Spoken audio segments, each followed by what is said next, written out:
देखिए, इस समय सरहद पर कोई हलचल नहीं, लेकिन कूटनीति के मोर्चे पर सियासी सुगबुगाहट बहुत तेज है। बांग्लादेश और चाइना की बढ़ती नजदीकियों पर सवाल अब संसद में भी पूछा जा रहा है। विदेश मंत्रालय ने क्या आश्वासन दिया है और देश के रणनीतिक और आर्थिक हितों की सुरक्षा के लिए कौन से जरूरी कदम उठाए जा रहे हैं? आखिर क्यों है भारत अलर्ट? इस पर बात करेंगे आज।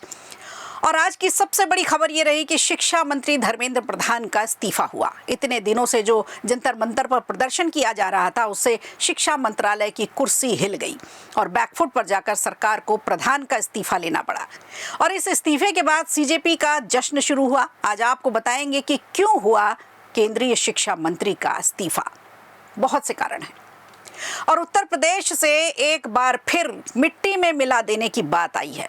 पेपर लीक वाले नकल माफिया की जगह जेल में या जहन्नुम में, ऐसी आवाजें तो मुख्यमंत्री योगी आदित्यनाथ की पहले भी आ चुकी हैं। फतेहपुर में आखिर सीएम योगी को ये क्यों कहना पड़ा, ये क्यों बोलना पड़ा, आज सब कुछ बताएंगे आज के शो में। नमस्कार, खबर प्रधान शो देख रहे हैं आप और मैं हूं आपके साथ संगीता श्रीवास्तव।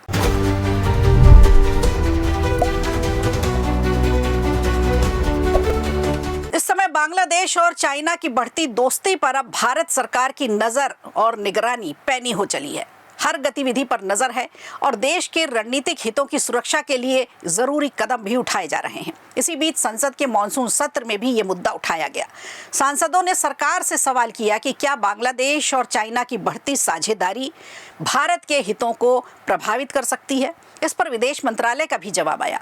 विदेश मंत्रालय की ओर से जो जवाब आया, उसमें कहा गया कि भारत अपने आसपास होने वाले हर ऐसे घटनाक्रम पर लगातार निगरानी बनाए हुए है जिसका असर देश के हितों पर पड़ सकता है। सरकार ने भरोसा दिलाया कि भारत की रणनीतिक, आर्थिक और सुरक्षा हितों की रक्षा के लिए सभी जरूरी कदम उठाए जा रहे हैं। विदेश राज्य मंत्री कीर्तिवर्धन सिंह ने लोकसभा में लिखित में जवाब देते हुए कहा है कि भारत और बांग्लादेश के रिश्ते ऐतिहासिक, सांस्कृतिक और मजबूत आधार पर टिके हुए हैं। दोनों देशों के बीच लगातार बातचीत भी जारी है और भारत का बांग्लादेश के साथ संबंध किसी तीसरे देश के साथ उसके रिश्तों पर निर्भर करता है। संसद में उठाए गए सवालों में तीस्ता नदी परियोजना और चाइना बांग्ला म्यांमार आर्थिक कॉरिडोर का भी जिक्र किया गया। इन दोनों मुद्दों को लेकर भारत ने कहा कि वो संबंधित रिपोर्टों के मुताबिक और घटनाक्रमों पर नजर बनाए हुए है। तीस्ता नदी को लेकर लंबे समय से भारत और बांग्लादेश के बीच चर्चा होती रही है। वहीं चाइना बांग्लादेश म्यांमार आर्थिक कॉरिडोर की अगर बात करें तो इसे लेकर भी क्षेत्रीय स्तर पर कई तरह की चर्चाएं होती रही हैं और अभी भी जारी हैं। भारत ने साफ कर दिया है कि इन सभी घटनाक्रमों को ध्यान में रखते हुए आगे की रणनीति तैयार की जाएगी। विदेश मंत्रालय ने कहा है कि बांग्लादेश के साथ व्यापार, आर्थिक संबंधों को लेकर भारत अपनी नीतियों पर लगातार काम कर रहा है और इस क्षेत्र में होने वाले बदलावों को देखते हुए भी भारत अपनी रणनीति तय कर रहा है। हालांकि सरकार ने अपने जवाब में ये नहीं कहा कि बांग्लादेश और चाइना के बढ़ते रिश्तों से भारत को फिलहाल कोई सीधा खतरा है या नहीं। भारत का रुख साफ है, क्षेत्रीय घटनाओं पर नजर रख रहा है और जरूरत के अनुसार वो कदम भी उठाएगा। तो भारत के लिए बांग्लादेश एक महत्वपूर्ण पड़ोसी देश है। दोनों देशों के बीच व्यापार, सुरक्षा और सांस्कृतिक संबंध लंबे समय से चले आ रहे हैं। ऐसे में भारत ये सुनिश्चित करना चाहता है कि क्षेत्र में होने वाले किसी भी बदलाव का असर उसके राष्ट्रीय हितों पर ना पड़े। कुल मिलाकर चाइना और बांग्लादेश की बढ़ती नजदीकियों के बीच भारत पूरी तरह से सतर्क है।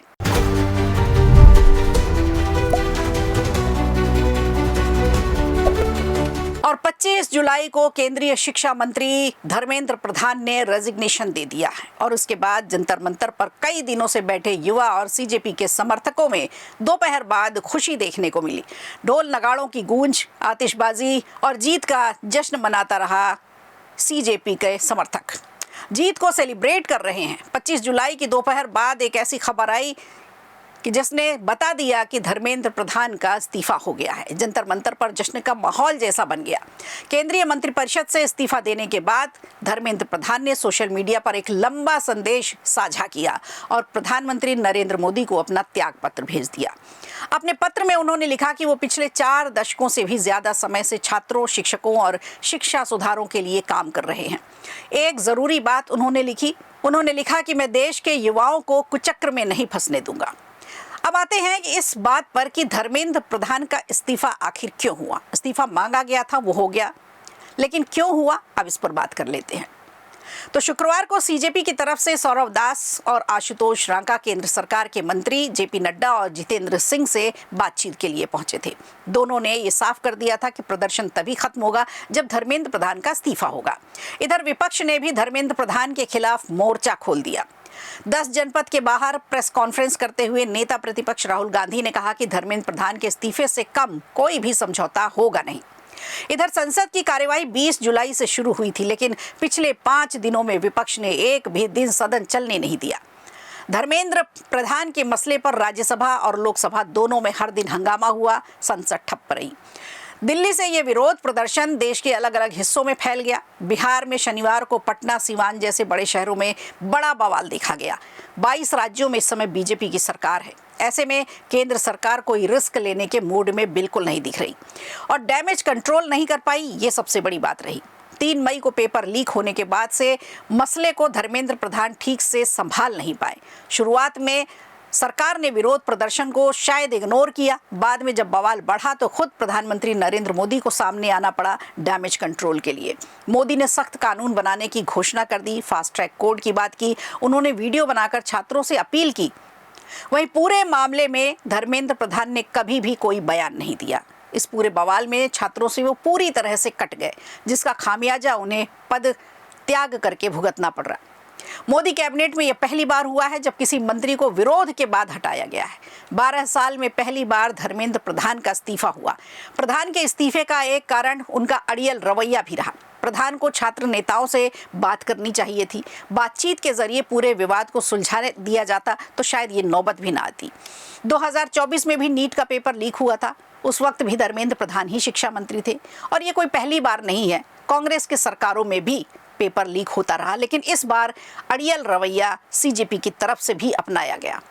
राधाकृष्णन कमेटी ने पेपर लीक रोकने के लिए कई सुझाव दिए थे, लेकिन इसे पूर्ण रूप से अमल में नहीं लाया गया। इसके अलावा एनटीए की लापरवाही का ठीकरा भी प्रधान के सिर ही फूटा। आखिर में उन्हें अपने पद से इस्तीफा देना पड़ा। अब देखने वाली बात होगी कि इस पद के इस्तीफे के बाद क्या इसे स्वीकार किया जाता है और स्वीकार करने के बाद और जो 2 मांगे हैं, मुआवजे की मांग है, इस पर सरकार क्या एक्शन लेती है। तो देखने वाली बात होगी कि अब सीजेपी किस तरह की मांगे करती है और उनकी मांगे सरकार कितना मानती है। बहरहाल इस्तीफा तो देना पड़ा।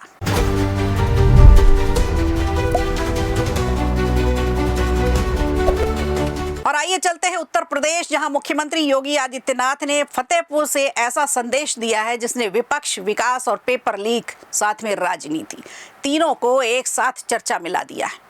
मुख्यमंत्री योगी आदित्यनाथ शनिवार को फतेहपुर पहुंचे। यहां उन्होंने सदर और अयाशाह विधानसभा क्षेत्रों के लिए 489 करोड़ रुपए से ज्यादा की 125 विकास परियोजनाओं का लोकार्पण और शिलान्यास किया।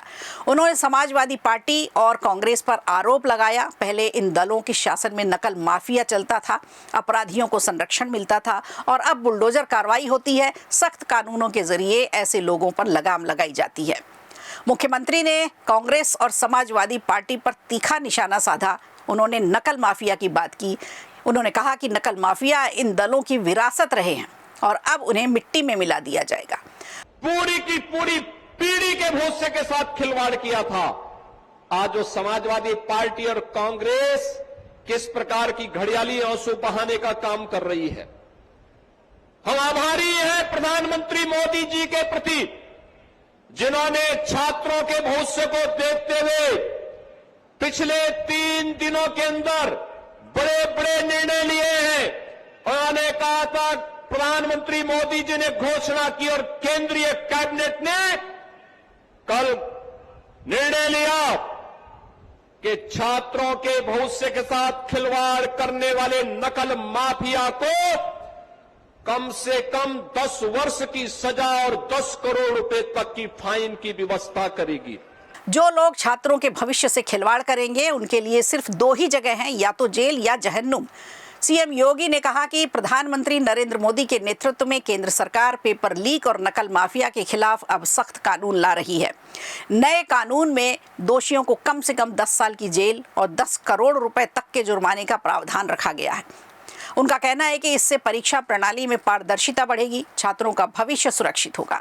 कार्यक्रम के दौरान मुख्यमंत्री ने यह भी कहा कि हाल ही में हुई नीट परीक्षा समय पर कराई गई और उसका परिणाम भी तय समय के भीतर ही घोषित किया गया। उन्होंने दावा किया कि पेपर लीक के मामलों में आरोपियों को गिरफ्तार किया गया है, एनटीए के जिम्मेदार अधिकारियों पर कार्रवाई हुई है और दोषियों की संपत्ति भी अब जब्त की जाएगी। मुख्यमंत्री योगी आदित्यनाथ ने ऐसे अपराधों को लेकर सख्ती से कार्रवाई करने की बात कही है ताकि भविष्य में इस तरह की कोई भी बात ना हो और कोई भी परीक्षा माफिया छात्रों के सपनों के साथ खिलवाड़ ना कर सके। अपने संबोधन में योगी आदित्यनाथ ने प्रदेश में रोजगार और कानून व्यवस्था का भी जिक्र किया। उत्तर प्रदेश में माफियाओं पर सख्त कार्रवाई का ही ये परिणाम है कि अब तक 9 लाख से अधिक युवाओं को सरकारी नौकरियां मिल चुकी हैं। पहले कानून व्यवस्था बेहद खराब थी, जिसकी वजह से निवेश ही नहीं आता था, लेकिन अब निवेश भी बढ़ रहा है और रोजगार के नए अवसर भी बन रहे हैं। मुख्यमंत्री ने कहा कि जिले में सड़क, पुल, फ्लाईओवर, अस्पताल, मेडिकल कॉलेज, बिजली और शिक्षा से जुड़ी कई परियोजनाएं ऐसी हैं जिन पर तेजी से काम किया जा रहा है।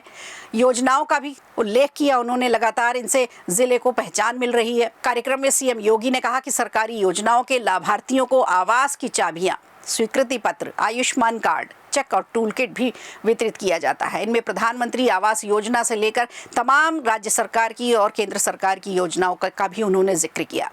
मुख्यमंत्री ने एक तरफ करोड़ों रुपए की योजनाओं की सौगात दी तो दूसरी तरफ पेपर लीक, नकल माफिया और विपक्ष को लेकर भी कड़ा संदेश दिया है। तो उत्तर प्रदेश से आज एक बार फिर मिट्टी में मिला देने का संदेश आया। खबर प्रधान शो में आज के लिए इतना ही। दीजिए इजाजत, नमस्कार। वीडियो अच्छा लगा हो तो लाइक कीजिए, शेयर कीजिए और कमेंट बॉक्स में हमें ज़रूर बताइए।